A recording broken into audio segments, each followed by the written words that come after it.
Shalom, my sweetest friends. Hope you're having a beautiful day. Question and answer Thursday. So I got another one for you. It says, does learning Torah have an effect on the emotional health of a person? And can that replace or supplement therapy? So, me personally, my belief is that yes, spirituality is a huge part of a person's emotional growth. And so, definitely, it has an effect. I would say it definitely has an effect. And the only question is, how big an effect? For some people, it's a really big effect. It really helps them and encourages them in their emotional health. For other people, spirituality, because of maybe how it was done or how they were raised, can be very detrimental to them. And so they might need to actually step away from some of their religious practices, and they can work that out with their rebbeim. Maybe step away from some of those religious practices because it's actually detrimental to them.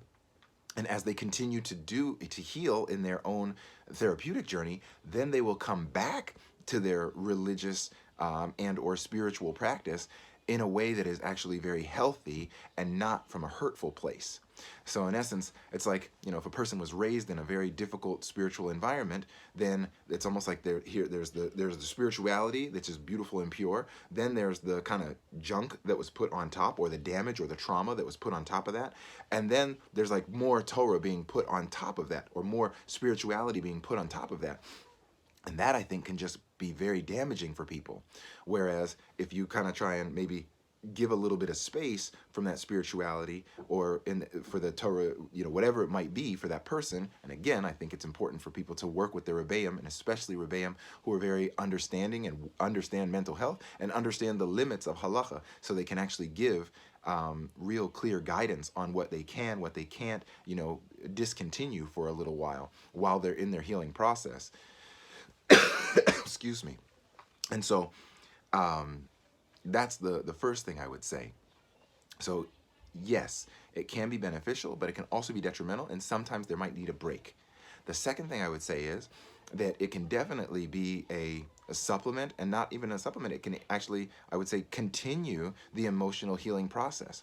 I find many people who are very reliant or lean on their spiritual practices as a daily foundational piece. I myself would say that my daily learning of Musar, of Hashkafa, these are things like ethics and things like that. These are things that I think are definitely encourage, uplift me on a daily basis. And so I would say that's along with my emotional, guidance and journaling and running and everything else that I do. I think it's all a part of a total package of continued health. And I think spirituality is a very big piece of a person's emotional and mental health. So hope this is beneficial. And again, I think the big piece there is, it depends on really where you come from.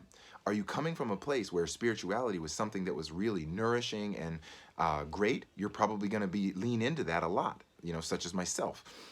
If you're coming from a place where spirituality was kind of jammed down your throat and it wasn't necessarily nutrition for your soul, then it might be that you need some type of break, some type of workaround for a little while you're working on healing the wounds, so that you can come back and have a fresh perspective on your relationship with God, which I think is, again, for me, fundamental in a person's emotional health.